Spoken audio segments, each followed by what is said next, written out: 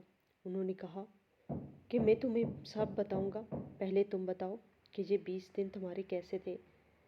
میں کیا کہتی، میں تو رو پڑی۔ اور پھوٹ پھوٹ کر رونے لگی۔ اتنا روئی کہ روتے روتے کہا کہ میری زندگی کے بہت ہی دردناک خوفناک دن تھے جو کہ میں کبھی نہیں بھول سکتی۔ میرے والد اور والدہ نے تو مجھے بہت ہی شہزادی کی طرح رکھا ہوا تھا۔ مجھ پر یہ وقت آئے گا میں کبھی سوچ بھی نہیں سکتی۔ پھر انہوں نے کہا، تمہارے لیے تو صرف یہ 20 دن تھے، ہم نے ایسے ہی 20 سال دردناک اذیت میں گزارے ہیں۔ وہ امید بہارا اپنے ہی والد کی وجہ سے یہ بات سن کر آنکھیں پھٹی کی پھٹی رہ گئی۔ ثاقب بولے، کسی دور میں تمہارے والد عرفان میرے والد بشیر کے پاس دبئی میں جاب کیا کرتے تھے، مگر بشیر صاحب ایک بہت بڑی کمپنی کے مالک تھے اور عرفان صاحب ان کے پاس ایک چھوٹی سی نوکری کیا کرتے تھے۔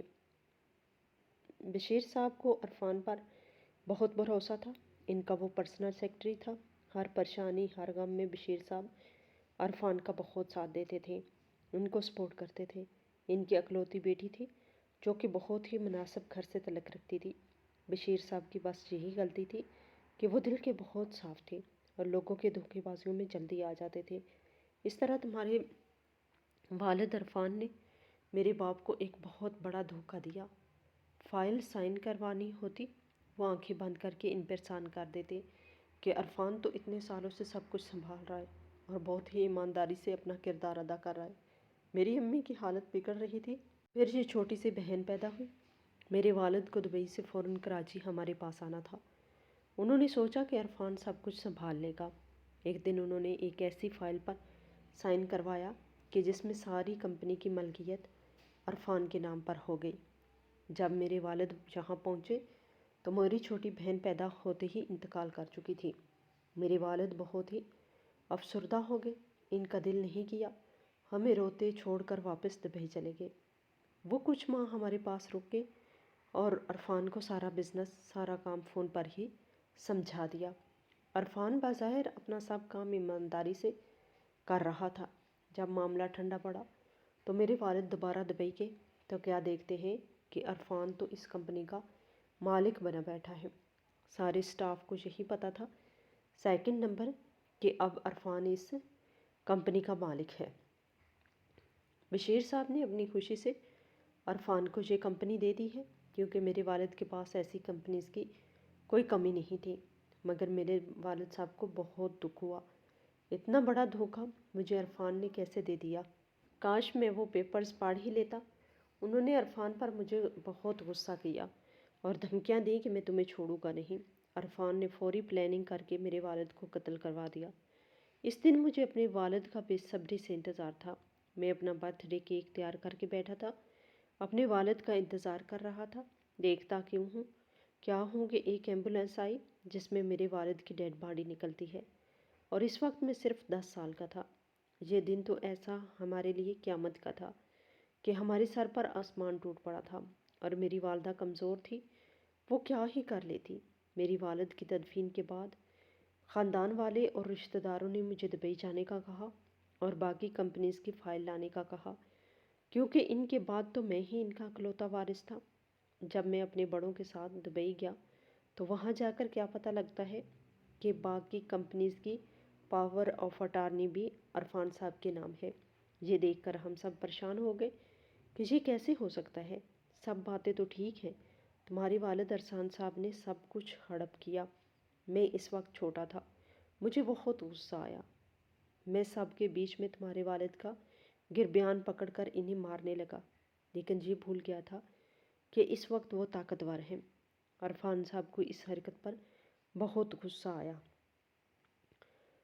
لوگوں نے مجھے ان سے بھی پیچھے چھڑوایا، لیکن وہ تو بہت ہی سنگ دل تھے، انہوں نے مجھے اس وقت کچھ نہیں کہا۔ میری والدہ نے بھی صبر کر لیا، اب ہم کچھ نہیں کر سکتے تھے۔ میں اپنی والدہ کے ساتھ اسی گھر میں رہتا تھا، بڑی مشکل سے گزر بسر ہو رہا تھا۔ ایک دن میری والدہ نے مجھے کچھ پیسے دیے کہ سودا لے کر آؤ۔ میں گھر واپس آ رہا تھا کہ اچانک ایک گاڑی میرے پاس آ کر رک گئی، اور کچھ لوگ تھے جنہوں نے مجھے اندر کھینچا اور دروازہ بند کر دیا۔ تمہارے والد عرفان صاحب نے مجھے اغوا کروا لیا تھا اور ایک ایسے کمرے میں بند کروا دیا جہاں نہ پنکھا تھا نہ روشنی تھی۔ میں وہاں روتا تڑپتا رہا۔ 3 ماہ میں نے وہاں گزارے، تڑپ تڑپ کر۔ ایک وقت کا کھانا دیتے اور مارتے بھی، اور میری امی کو دھمکیاں دی کہ یہ گھر خالی کر دو اور یہاں سے کہیں دور چلے جاؤ، ورنہ اپنا شوہر تو تم کھو چکی ہو، اب اپنا بیٹا بھی کھو بیٹھو گی۔ میری اماں ڈر گئی۔ فوراً سے انہوں نے گھر تمہارے والد کے کہنے پر خالی کر دیا اور ہم وہاں سے بہت دور چلے گئے۔ ہم دونوں بدلی کی آگ میں تڑپ رہے تھے۔ ہم تو سڑک پر آ ہی گئے تھے، صرف تمہارے والد کے دھوکے کی وجہ سے، اور ان 20 سالوں میں ہم نے بہت ہی تنگیاں دیکھی۔ میری والدہ ماسیوں کی طرح لوگوں کے گھروں میں کام کرتی، پھر آہستہ آہستہ ہمارا وقت بدلنا شروع ہوا۔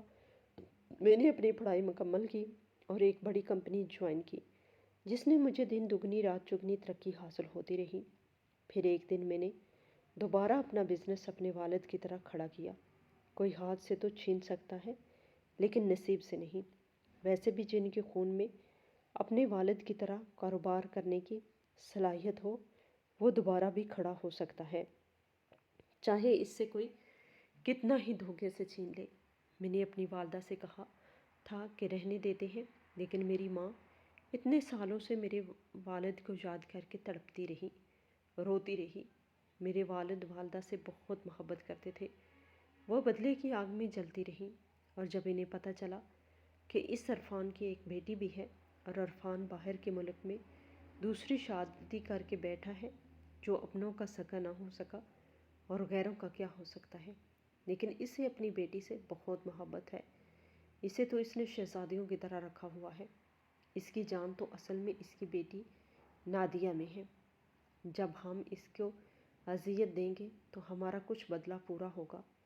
ثاقب کی باتیں سن کر میں اپنی اذیت بھول گئی تھی۔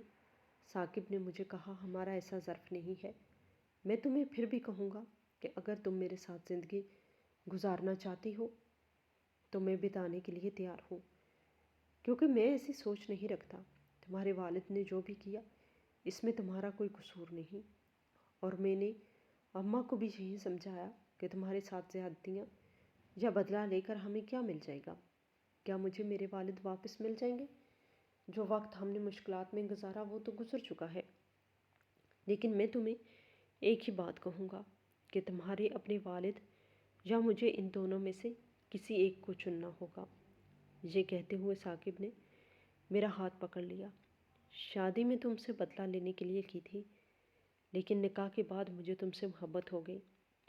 شاید اسی لیے کہا جاتا ہے کہ نکاح میں بہت طاقت ہوتی ہے۔ میں تم سے دل سے محبت کرتا ہوں۔ اس کی ساری باتیں سن کر کچھ دیر کے لیے خاموش ہو گئی۔ میں نے انہیں جواب میں کچھ نہیں کہا۔